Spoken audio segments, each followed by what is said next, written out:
Hey, what's going on, everyone? And welcome back to another great epic episode of Just My Opinion Reviews. Me and my guest over here are talking Peacemaker season 2. Yes, season 2. We are back. This is episode 1 titled The Ties That Grind. Peacemaker interviews for a spot on the Justice Gang while Harcourt struggles to find work on the heels of Adebayo's bombshell press conference.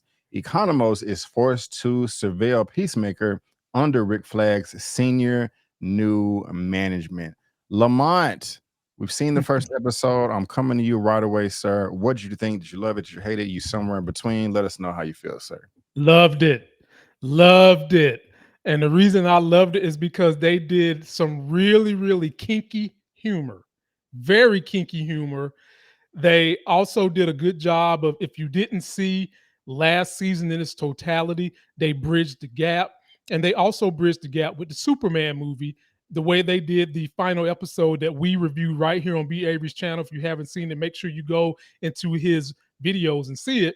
They tied that together in the first episode and they set a whole lot of things up. I can't wait. Yeah, okay, they did. And I'm really glad that you liked it. I really am. I didn't Uh-oh. I definitely didn't love it. Lamont. Okay. By the end of the episode, I wasn't too thrilled. I wasn't too excited with where they were going with the episode. And Mhm. I won't waste any of your time. That's with parallel earths, with multiple Yeah. dimensions and things of that nature. Yes, that is in the comic book lore. That's Mhm. comic book. But right now, that's just not anything that I am interested in seeing. This Oh. is the brand new DCU. And do I want to see that eventually? Yes, I do, but not right now. I don't care about what's going on in a parallel universe. I care about what's going on in the main universe, whatever name or title that you want to call it. I'm just like, this really doesn't matter because this is just not our Earth. This is not our universe. Not that the execution was bad. I thought it was handled quite well. But by the end of this, I was just kind of pondering, like, okay, this is interesting. It's not what I want to see, but we'll see where they're going with it. So I wasn't as enthused as you were. Also, I did like how they did the retconning of season 1. If you go back and you look at I think episode 8, when they do defeat the butterfly Mhm. gang, instead of the Justice League, we have the Justice Gang. And that was before the episode even started, Lamont. This was in the intro. So at the time of this recording, not to sound obnoxious, this is before the episode actually premiered. So I don't know if they went back and actually re-edited what is in Max right now. I went back like a while, not a while ago, but a couple of days ago to look to see, and it's still the old version, and that makes sense because the Mhm. episode isn't released. But I thought that Right. was really cool, man. Yeah. That really did get me excited at the very beginning of this episode. I was like, hell yeah, you know what I'm saying? Yeah. They edit James Gunn is doing his homework. Not that it's too hard because he's the creator, but I like the attention to detail. Adebayo, she had to go back and read certain lines, even if it was one or it was ADR. I don't know, but I think she had to go back and reread it, just saying, hey, instead of the Justice League, can you call the Justice Gang? And I just thought that was pretty cool, man. And so Mhm. I was, even though I wasn't in love with the episode, at least I was really, really happy with the way things started out at the very, very beginning. But for you, I guess we agree there. But for you, was there a standout in this episode? Something that you loved over everything else, or was it kind of all the same? How you feeling as far as that's concerned? There were a couple of things that stood out to me. I- Number one, the way old girl flipped out in that bar because she's frustrated she can't get a job. I mean, technically, everybody that was involved is having trouble getting employment. Everybody. Hmm. And she is just taking this stuff out on anybody that gets in her way. She whipped their butt only to eventually get done in by the numbers. And I'm just trying to figure out, how are they going to soothe this itch that she has to get back into action because she's ready to get into some action. And I thought it was funny the way Peacemaker talked about their little encounter, and she just basically played it off as, Yeah. dude, don't fall in love. Yeah. It was nothing. It was a moment of weakness for me. It was a moment that I felt like the desert between my legs got wet for a moment because I was drunk, and just leave it at that, Peacemaker. And I kind of like the way that they went back and took the parallel Earth, and he got to see his racist ass daddy and his big brother. I got you. I got you. I like his reaction initially when he saw his dad. Me He was too. spooked, like he saw a ghost, and he Right. ran back immediately, like, man, I don't want to experience that again. And he did until 6 months. And so, like a parallel, a door to a parallel Earth, a parallel universe in your back door, in your back pocket is a big deal. So I like that he's not just always going in and out, like he's going to the convenience store, like he did it that one time, and then there was a 6 month jump, in the Right. future. So, and of course with the how the plot reveals itself, um, when it first popped up on the agency's radar, they thought it was a glitch, but then it happened again. And that's when they sent Economos in there. So I'll give you that. As far as Jennifer Holland is concerned, Agent Amelia Harcourt, I like her. She really beat up her hand, man, at the very beginning. I did not know that she can fight that well. I don't remember that from the first season. And so y'all can correct me if I'm wrong in the chat in the comment section. Did she get down like that in the first season? Because it, A it was couple this. of it wasn't enough to substantiate the way she was whipping ass in this episode. She got down a couple of times last season, but not the way she getting down now. I mean, bruh, if this was a square dance, she'd be a triangle in the middle of it because she wore them dudes out until the Yeah, very end. yeah, she really did. To be honest with you, it made me a little bit uncomfortable. Like, I don't Yeah. just want to see women just get their ass beat, but Yes. at the same Mhm. time, she did kind of start it, and I'm not saying that's just a justified reason to kick her face in. And I don't mind seeing heroes get beat up in movies. We have Aeon Flux, Wonder Woman, um Captain Marvel, the list goes on, but for some reason I'm just like, damn, like she's really going through it, and it kind of made me a bit squeamish, seeing her get her face kicked in, so Yeah. They gave a couple of moments where you just knew. I thought they was gonna break her ribs by kicking her because there was one time she was huddled over, and instead of them kicking her in her ribs, she just rolled over, and then they start stomping her in the face and stuff like that. I think it was a natural reaction because I mean she was putting people's lives in danger. Be Avery, she done yeah, cracked folks over the head with the bottle. yeah. She was breaking noses, and in that situation, I'm gonna tell you, like my grandma said, she was like, "Baby, don't you ever hit a woman unless you are defending yourself from life or broken limbs." And Yeah. that's what some of them dudes was doing. Now, B. Avery, that line he hit her with, he deserved to get pimp slapped for that line he hit her with when he first sat down there whistling and shit.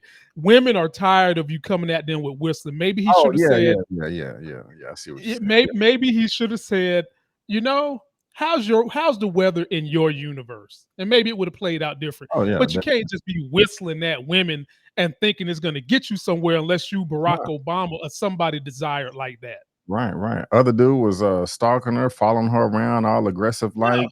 It's yeah. funny too because I mean, like you have to think about it. I mean, we all been there, some more than others, but you kind of just got to sit back and ask yourself, what makes logical sense?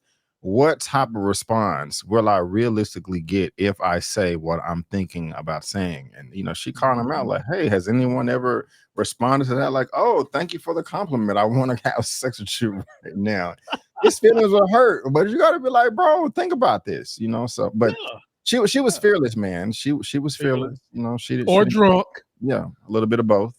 A little bit of right? both. Frustrated, disgruntled. I'm not mad at that. But y'all let us know how y'all feeling about Harcourt and her kick ass scene at this bar. But Lamont, let me know how you feel about John Cena, Chris Peacemaker trying to join the Justice Gang, man. He pulls up to an old Cracker Barrel, goes inside, sees Miss Bunny Hop running out. I'm like, what's wrong with her? We find out why. But yes, this is the first real scene of tying everything together. We got Maxwell Lord, who is James Gunn's brother. I forgot his real name. We have Hot Girl, and we also have Green Lantern and Peacemaker trying out. He got the interview, man. Sean Gunn is his name. Well, what do you think about the interview for the Justice Game? I thought that shit was off the chain, bro. First of all, I wanted to know what was Bunny Girl's special powers. When we get in there, Max Lord was talking about he was looking at her camel toe and Yeah. talking about her camel toe. So I'm thinking, does she have a special power with her camel toe? And all I can say is be Avery. Don't be surprised if we see Miss Bunny again helping Peacemaker. Don't let that be a surprise to you. She pops back up. But I was just thinking to myself, I'm with Peacemaker. If I'm in here with these buffoons and they're supposed to be heroes and they can't get their audio equipment correct, why do I really want to be with these bozos? And mind you, one of my new TV crushes is the actress that plays Hawk Girl. If I can just take that vision, if y'all never seen Superman the movie, there's a scene in there where she comes through the hall squawking like a hawk.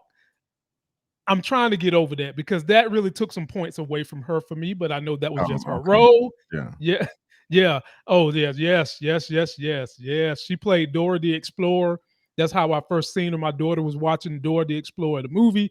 And then I caught her doing some interviews, and she stands for equality and all the things that make the world a better place. So I'm a Good. fan. Yeah. So I want to see more of her in this thing, and I'm sure we're going to see more of them. But if I am Peacemaker, I'm doing exactly what Miss Camel Toe Bunny did. I'm walking out. Y'all don't need my services. I can do bad by myself as a superhero. And I'm definitely doing better than y'all if you can't get your audio equipment together. Yeah. That's they dropped the ball there, so shame on them, and I don't like that view. But it was funny, man. Just kind of seeing how unorganized they were. Who set this up? How long has it been like this all day? And he's like, what happened? Well, I got the security guy to do it. That type of humor I do appreciate. I do like same type of humor that was in the Superman movie, because some of the humor didn't work for me in that film. At the Me end, neither. you said it didn't or did? It didn't. A Oh, lot of it didn't. no, a lot of it did work for me, but a lot of Okay. it didn't as well.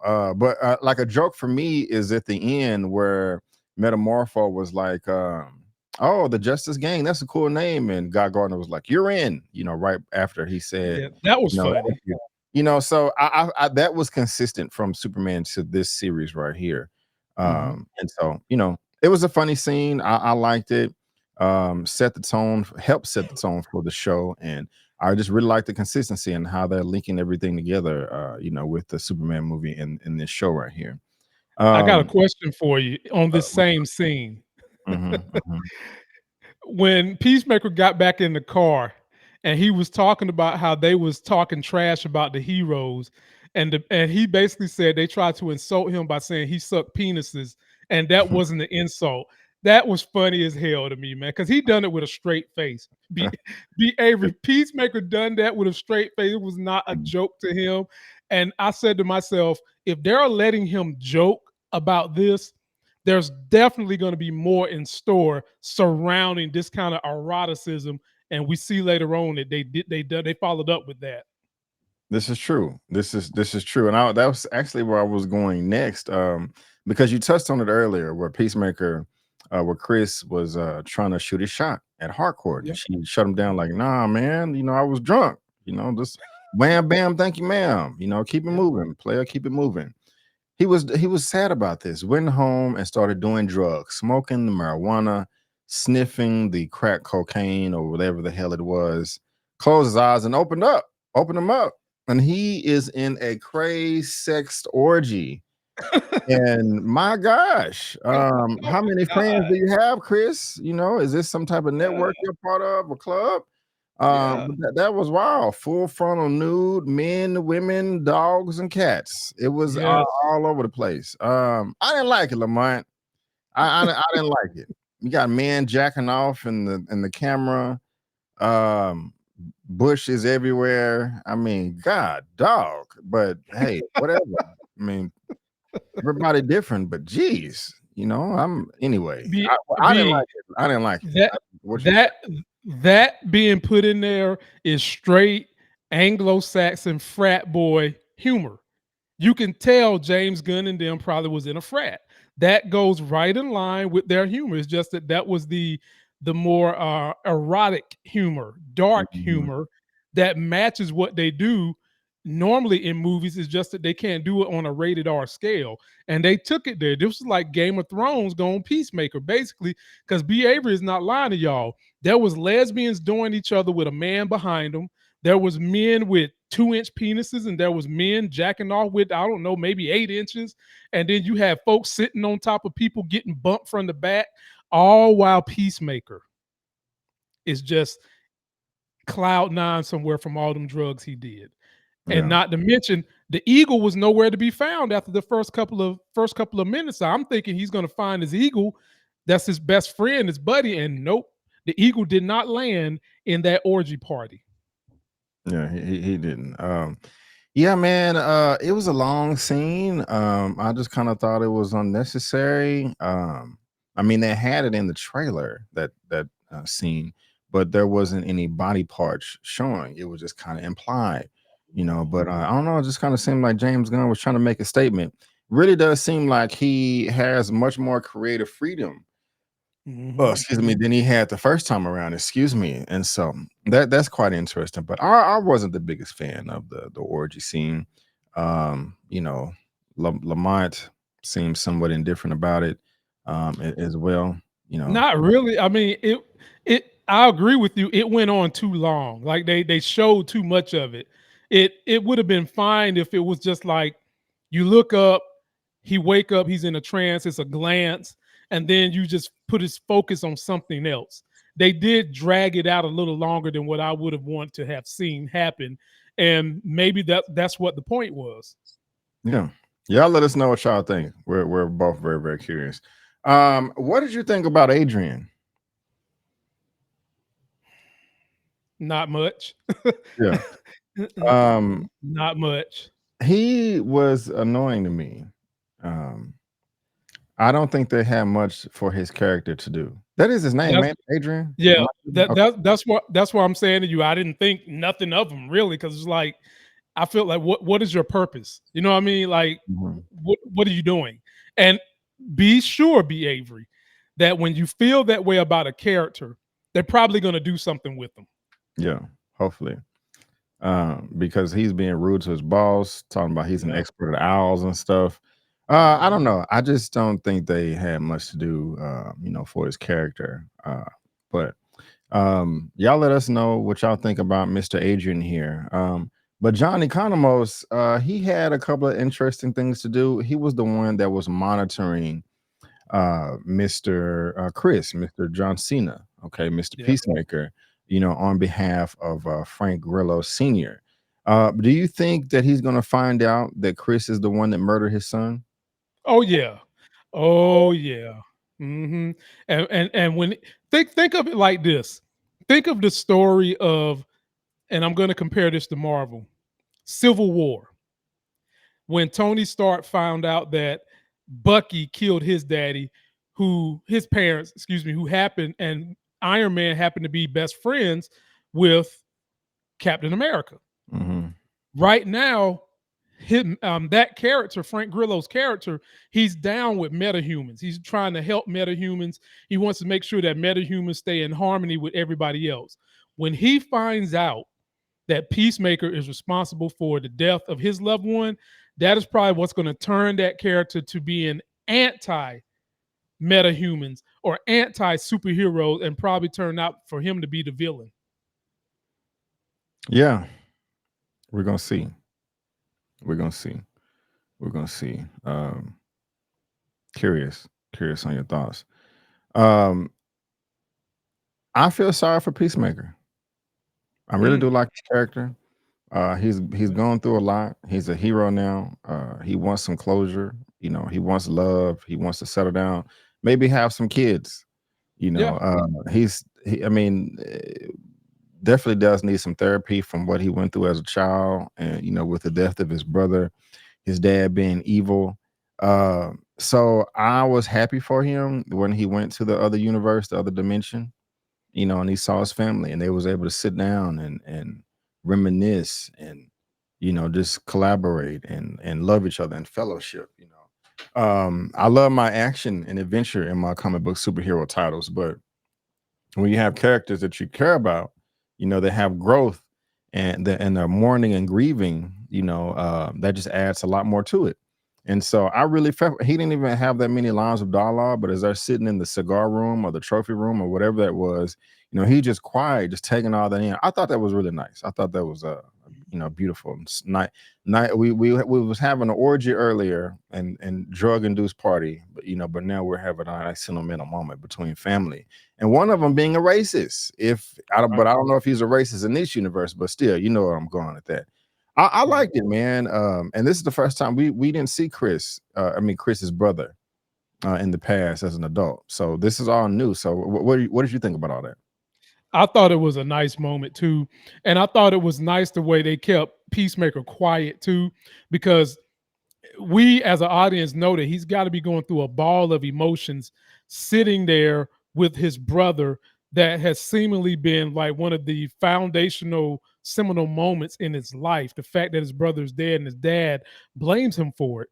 And so for him to be there with both of them, and it seems like he's being accepted by the family, I would probably be speechless too. And I think John Cena actually did a pretty good job of being quiet in that role. And people don't know it's hard to be quiet and show the right emotion in certain roles. And I think John Cena nailed that one. So kudos to him. I enjoyed the scene. I just wonder, B, since he has control of all his dad's technology, how deep are they going to go with these dimensional divides? Will we see Lex Luthor somehow, some way want to come and mess with Peacemaker?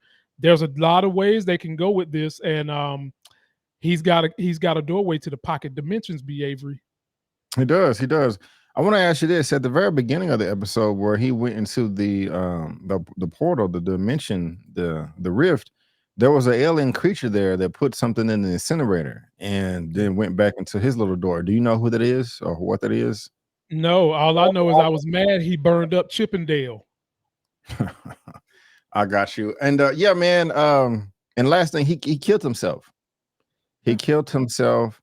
The other peacemaker was very, very aggressive because he didn't attack him. He was trying to escape, and he hit him with that palm blast to the chest and knocked him up into the spike cone in the ceiling, man, and stabbed him, and he's dead. This is episode 1, Lamont. This is a big deal. How Mhm. is he going to get out of this? What are your thoughts? I was like, oh no, this is where we're going in the first season. I mean, in the first episode of the second season, he's going to have to perpetrate and pretend like he's the other peacemaker in another. I don't know, but you may. That's why I wasn't too in love with it. But you may feel different, man. How'd you feel That's about the ending with him killing himself? that's what makes me so intrigued about the whole thing, because now he's got to be Peacemaker in two different dimensions. And just based on how aggressive that Peacemaker was, it says that whatever's going on in that dimension is probably high stakes game. So I feel like this season, based on this episode, if it can continue to escalate on top of each other, we are in for a good ride this season. And ladies and gentlemen, I'm starting out as someone that I had to be hog-tied and branded to watch season 1, because when Mhm. B. Avery and One Take Big Dog said to me, Lamont, you got to watch this show. It's going to be good, yo. It's going to be good. I laughed. I was like, I don't want to see John Cena acting no more. I don't Hmm. that dude with his incel haircut, his Bronx number 7, I don't want to see it. And then I gets to watching it, I fell in love. So now that I'm involved and I see this foundation, I think we're in for a good ride. And that's why I gave this one such a high rating, B. Avery. I think they set some good groundwork. Well, that rating you're speaking of, what is it? I'm gonna give it a 7. Okay, that's fair. I think I can rock with that as well. I think I can rock with that as well. Well, I think it's safe to say those are your final thoughts. Yeah, Definitely. All right. Strap in, everybody. Strap in. Now, if you don't like raunchy comedy, you might want to close your eyes a couple of times because this is not going to be the end of the raunchy comedy. So get ready, strap in. Should be a good season. All right. Well, ladies and gentlemen, boys and girls, that is going to wrap it up for our recap review for Peacemaker Season 2, Episode 1, The Ties That Grind. We really do appreciate it. Please, if you watch this on my channel, please subscribe to Lamont's channel. There's a link to that in the description box. If you're watching this on Lamont's channel, please subscribe to my channel as well. I would really, really appreciate that. Also, guys, you can subscribe. We're also covering Alien Earth. We talked about episode 1. We're going to be talking about 2, 3, 4, 5, 6, 7, 8 all the way, as well as Peacemaker. And of course, me and Lamont are going to be linking up with other videos and collabs and shows and movies as well. So make sure you subscribe so you can tune in for all of that. But ladies and gentlemen, boys and girls, we just want to thank you so much for tuning in. And before you go, don't forget that I'm Avery, that's Lamont, and that's just our opinion. Peace out, and we'll see you next time.